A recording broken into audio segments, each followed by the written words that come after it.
So how are you watching this lecture right now? Is it on your desktop computer? Is it on your smartphone?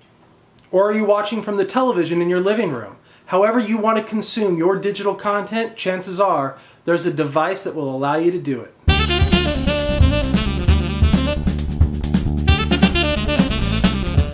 The devices we carry are powerful. They've changed our lives in both good ways and bad. We are constantly glued to them, pulling them from our pockets every few minutes to see if there's any new posts on Instagram or Facebook. We'll ignore our friends and family and just sit at a meal staring at them. And in at least one case in New York, we'll walk right past warning signs and into an open manhole because we're so fascinated with them. And what do they offer us? Everything. This is the concept of digital convergence. The idea that content and applications in the past used to be handled by different products.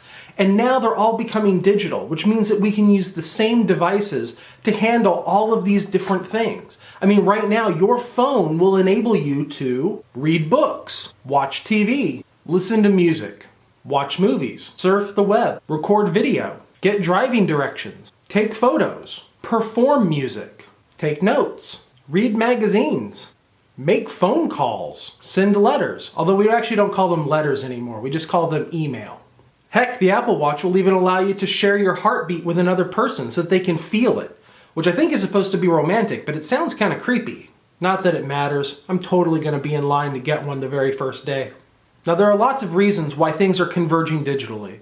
One of which is that digital things don't degrade over time. I mean, vinyl, magnetic tape, all of these things we used to record music on, over time they degrade. But an MP3, that's forever. In 50 years, that digital information is going to sound exactly like it did on the very first day. And digital things are also really easy to reproduce. I mean, if you wanted to make a book to sell somebody, you used to have to print it on paper and bind it with cardboard and maybe leather and a bunch of labor and big expensive machines. But now if you want to create a new copy of an ebook, it's as easy as copying a file on your laptop, right? It's just digital stuff. But even though it's easy to copy and create more without any additional expense, it still has value. I mean, prices aren't just set by the cost to manufacture something. It's sort of this dance between supply and demand and what people actually want. And so ebooks end up costing almost as much as their physical counterparts, even though it has no additional expense to create a new one. And that can mean a lot less wasted product sitting on clearance shelves, and a lot more profit for companies that make ebooks. But that does beg another question. I mean, when books used to have to be printed and manufactured with big machines and lots of labor, there was usually a person or a company who was in charge of doing that. They were called a publisher. And it was their job to manufacture the books, distribute the books, and then also market the books. And since you couldn't make a book any other way, they got to decide who got published and who didn't. They were the gatekeepers to becoming an author. But if you don't need a publisher to actually manufacture a physical book, and you don't need a publisher in order to distribute a book, then publishers just become big marketing companies that end up taking a very large share of the profits. You could actually self-publish an ebook, distribute it through Amazon or the iTunes bookstore, and end up taking most of the profit. I'm not saying there's not a need for publishers. Clearly, books need to be marketed in order to be successful. I'm just saying there's going to be a lot of opportunities for companies to go out and market their own artists. These changes brought about by digital convergence are really disrupting the publishing industry, right? And there are similar things going on in the music and movies and television industries. In each case, the gatekeepers, the people who used to be gatekeepers, are now trying to struggle to find business models that still require them to exist. Our digital devices also allow us to consume content in a different way. And by consuming content in a different way, we actually change the meaning and effect and experience of that content. Marshall McLuhan wrote in his 1964 book, Understanding Media, that the medium is the message. The way you receive content is as much a part of the experience as the actual content itself. It's not simply enough, to say that watching a movie on a smartphone is somehow a smaller, less impressive experience than watching it in the movie. It's that when you watch a movie on a smartphone, it's actually an entirely different thing. We used to watch movies together as a community in theaters. And when we did that, we had this unified, shared experience with our neighbors, with other people in our town and city. And because of that, when people made movies, they had to make a movie that appealed to a broad audience because there weren't going to be that many choices, and you wanted to fill up the theater. And so they made films that reflected our common values. And that became a way of sort of informing and propagating those common values to the next generation. Then in the 1980s, the VCR changed that, and suddenly we began to watch movies in our living room as a family, but no longer part of the larger community. We had more choices. There were more things available. Video rental stores began to pop up everywhere, and people could make decisions and watch things as a family. Now, there was still a shared experience between you and the people that you lived with, but it just wasn't quite the same as the larger experience in the theater. And now we can watch movies as individuals, alone, with our tablets or smartphones or some other device. We have an amazing array of things to select from, right? There's something for everybody. Whatever you want to watch, chances are you can find it out there. There's going to be lots of options, but we don't have those same shared experiences. We don't even have to agree with our families what we want to watch together. We can watch completely different things, be exposed to different ideas, different values. And so you may actually find that you have more in common with like-minded people who live on the other side of the planet than you have with the people who live on your own block. I have never seen a Fast or Furious movie. When I say that, students usually respond in one of two ways. No way! Everybody has seen those movies. Everyone on the planet has seen the Fast and Furious movies. At least one of them. Or they say, yeah, me neither. I really wasn't interested in it. Our idea of everybody is actually just the everybody that we are like.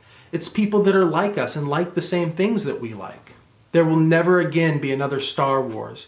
That kind of cultural phenomena can only happen when everybody is experiencing the same thing, watching the same movie, right? In the 1970s and early 80s, there were only 4 options in the movie theater. And so a lot of people went to go see the same stuff. And whether you were a jock or a nerd, whether you were a boy or a girl, whether or not you were rich or poor, you all saw the same movie. Everybody at school knew what the Force was. Everybody knew that you should do or do not. There is no try. And there are lots of little examples of how the way we consume content actually changes the content. A lot of people now watch television using a digital video recorder or DVR. Now that allows you to watch stuff whenever you want to, as opposed to having to watch it when it airs. But it also allows you to skip commercials, and commercials are how television makes money. And so because advertisers were seeing less and less benefit from the dollars they were spending in television, they decided to spend those dollars elsewhere, maybe the internet or something else. And so that meant televisions were sort of restricted now. They had to find cheaper, easier to produce alternatives to the shows they were producing before. And that's how reality television was born. Reality television doesn't require writers or actors, and so it's cheap to produce and still gets pretty good ratings. That means it's a lot more cost-effective to create a show like Duck Dynasty or Here Comes Honey Boo Boo than it is to create a show like 30 Rock or Frasier. And it's also meant that for shows that do have scripts and do have actors, like Modern Family, networks have had to find another way of bringing in revenue, another stream of revenue. And so they've gone to a special type of advertising called product placement. And the idea here is we need to somehow get the characters in the context of the story, of the actual episode you're watching, to use and talk about our products. And that will become the advertisement as opposed to a separate commercial that's not part of the show. Modern Family is actually a really good example of this. There was an episode where Phil Dunphy wanted an iPad so badly, one of the brand new iPads on the day it was released, and it was his birthday, and there was this whole story actually created around him wanting and eventually getting this iPad that he just needed to have. Now I'm sure that had nothing to do with ABC being owned by Disney and Disney's largest shareholder being Steve Jobs at the time. And at the end of the day, we do have to pay to have these television shows made. And so if I'm going to use my DVR, I guess I have to expect that they need to find some other way of raising revenue. It's just that you don't think about it at the time. When I used my DVR, I wasn't thinking to myself, oh, you know what? I'm changing television and I'm now going to see products being advertised in the show. Our use of the DVR also means that people have to sort of constantly guard themselves against spoilers. The idea that somebody might mention what happens in an episode before you get to see it. I mean, previously, if an episode aired on Tuesday night and you missed it, you were out of luck. You probably wouldn't get to see it until it was rerun sometime during the summer. And yet, now we have an expectation that not everybody is going to watch it on the night that it actually is aired. And so we've created this idea of spoilers, the idea that, it's somehow socially unacceptable to talk about an episode until long after the episode is aired to make sure that everybody has enough time to catch up. And there are also a lot of people that are watching television using a service like Netflix. Now, Netflix is different because they release television series an entire season at a time. So you may get 24 episodes of, a single series all at once. And that leads to something called binge watching, where people will watch one episode and then immediately follow it with the next, and then immediately follow it with the next. And they may watch for an entire day or an entire weekend. And it actually changes the way people write stories. I've heard interviews with showrunners that say that whereas when you had to wait a week in between episodes, they would try to resolve things at the end of episodes. Now the trend is to actually leave things on a cliffhanger at the end of every episode. There's no reason to make everything resolve so that people can feel good for a week before watching the next episode. You're actually wanting to hook them, to make them want to watch the very next episode immediately. But despite all of these things that have changed the way that we consume content because of our digital devices, probably the best thing that these devices allow us to do is to not just consume content, but also to become a creator of content. Many of us literally have HD video cameras sitting in our pockets at all times. And whenever we see something interesting, something that we might want to share with others, we can pull out our phones and record it in digital video. A lot of these devices will actually allow you to edit the video into a little film with music and graphics right there on the phone. And because it's digital, it's easy to share with others or even distribute using a website like YouTube. Nielsen reports that YouTube reaches more 18 to 34-year-olds than any cable network on television, right? That means that YouTube isn't just some marginal form of entertainment for a few people. It's actually a legitimate alternative to television, and probably one of the best examples of the medium really changing the message. And I'll admit, I get a little nostalgic when I think of the days when we didn't have as many choices, but we had many more shared experiences with our neighbors. And I kind of like having lots of choices that I can make as an individual and being able to find that exact, television show or movie or documentary that I just want to watch. But at the same time, I find it really hard to argue with technology allowing people to express themselves and find their voice and share the content that they created with lots of people all around the world. It's all about creating a culture of creators rather than a culture of consumers.